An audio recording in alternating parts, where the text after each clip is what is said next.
Why are we exhorted to be faithful in small and great things? Why does Jesus say that one can't serve God and money? Why did Jesus criticize the Pharisees? All these questions and more answered during today's episode of Daily Reflections.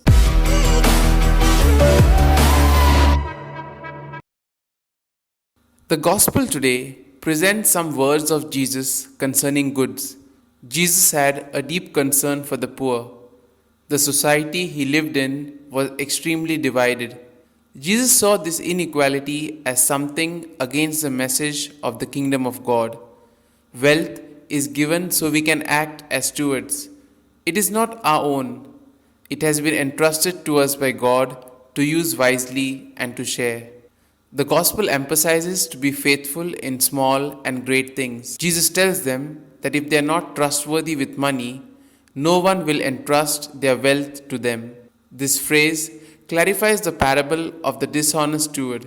He was not faithful, that is why he was taken away from the administration. This word of Jesus also suggests how to give life and to put into practice the advice regarding friends with unjust money. One can make friends with unjust money by putting it to good use to help the poor. In this case, unjust money is not money gotten improperly, but riches which create an unjust attachment to it and corrupts. Genuine riches in this passage are grace and gifts from God. So this suggests that charity to the poor precedes being trusted with greater genuine riches. Sharing and giving to the poor is the beginning and the opening up of self to be able to receive even greater gifts. We immediately understand this common sense statement, but often are not willing to give small things their due importance in the formation of our heart. The gospel also emphasizes that one cannot serve God and money. Jesus is very clear in his affirmation. No servant can be the slave of two masters. One cannot be a slave to both God and money.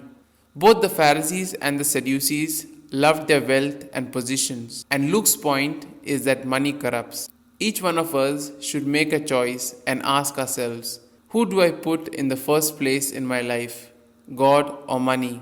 In the place of the word money, each one of us can put other words such as employment, prestige, goods, etc.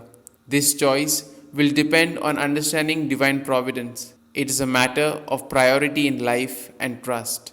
To build up these riches for their own sake or as a form of protection is to trust in them more than God's providence. It can also lead to excesses beyond what is sufficient. These are the choices that show where love and trust in God are placed.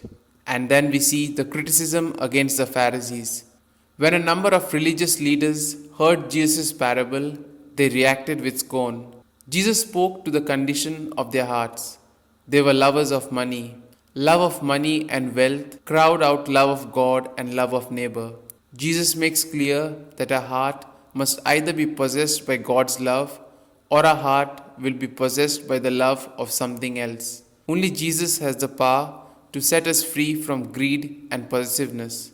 This passage is a mixture of very different aspects of life, but behind them all is the emphasis on the quality of life we are living.